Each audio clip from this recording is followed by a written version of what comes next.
సకల సమస్యలకు ముక్తి మార్గ వేదిక సంపూర్ణ స్వరూపం అమృత సమన్వయం మాతృభావన ప్రబలించిన సమయంలో జీవితం పాడుకుందాం పరమ పావనం.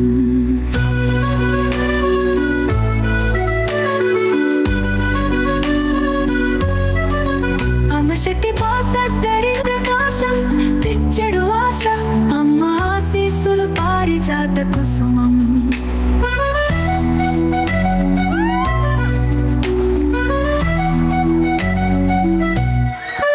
సంకల్పం శతకోటి విధుల్లో నిలిచేది లోకక్షేమానికి ప్రతిసారం శుభకృతం సాహసోపేతం మన యాత్ర ప్రారంభించి జీవితం చదువు అందింపది పరమ పావనం.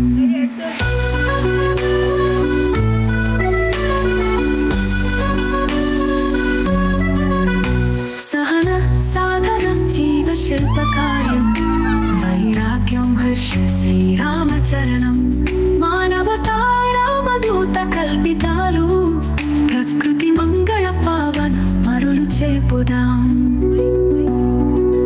మనసు నిర్మలిత మార్గం ఉజ్వలం ఆత్మవిశ్వాసం సేనగా రక్షించును కలిసేంచున స్వప్నలు కలగజేసిన మన జీవితం పరమ పావనం.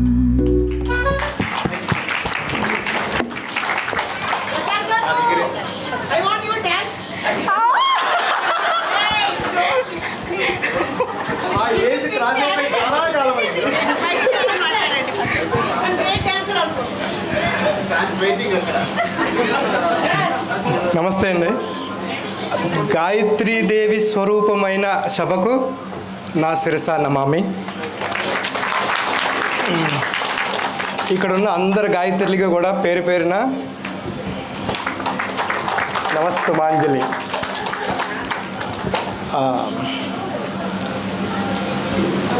ఏమి లేదు, అంతే, సింపుల్. అమ్మ చెప్పేశారు. రామాయణం గురించి చిన్న విషయం మాట్లాడుకుందాం. ఎవరికి ఇబ్బంది లేదు కదా. రామాయణంలో కొన్ని క్యారెక్టర్స్ గురించి మాట్లాడుకుందాం. రాముడు మెయిన్ క్యారెక్టర్ పక్కన పెడదాం. అంటే రాముడు ఆయనం అంటే నడక, అందరికీ తెలుసు. రాముడి యొక్క నడకే రామాయణం. అయితే నెక్స్ట్ సీత, నెక్స్ట్ లక్ష్మణుడు, నెక్స్ట్ భరత శత్రుఘ్నులు, హనుమాన్, విభీషణులు, ఇంకా జాంబవంతులు వగైరా, హనుమంతుడు, అందరూ. వీళ్ళందరు క్యారెక్టర్లు మనం ఒక్కసారి చూసుకుంటే సీతమ్మ తల్లి, రాముని పక్కన పెడదాం, లాస్ట్లో డిస్కస్ చేసుకుందాం. సీతమ్మ తల్లిని తలుచుకుంటే సర్వ గాయత్రి మాతలు తలుచుకున్నంత శక్తి. మన రామాయణం వినడం వల్ల వచ్చే ఫస్ట్ బెనిఫిట్ అమ్మని తలుచుకోవడం వల్ల. సెకండ్ బెనిఫిట్, రాముడి పక్కన ఎప్పుడు ఉండేది ఎవరు?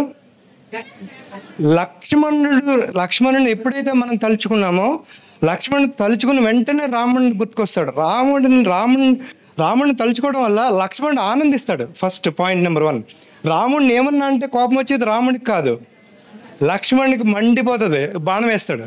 సో మనము లక్ష్మణుడి దగ్గర, హనుమంతుల దగ్గర, వీళ్ళందరి దగ్గర రాముడినే పూజించాలి. వాళ్ళకి నచ్చదు, వాళ్ళు పూజిస్తే నచ్చదు. లక్ష్మణుని మనం ఎప్పుడైతే తలుచుకున్నామో ఆది శేషు ఆయన, మనకి నాగజాతి మన ఇన్బిల్ట్, మన యొక్క లోపల నుంచి వచ్చే ఒక పెద్ద పాము సర్పం. మన కుండలి అంతా కూడా సర్పం. ఈ సర్పం శాంతించాలంటే మన లక్ష్మణ స్వామి అన్నారు, అందుకే ఆయన్నే అస్సలు మర్చిపోవద్దు సుమా.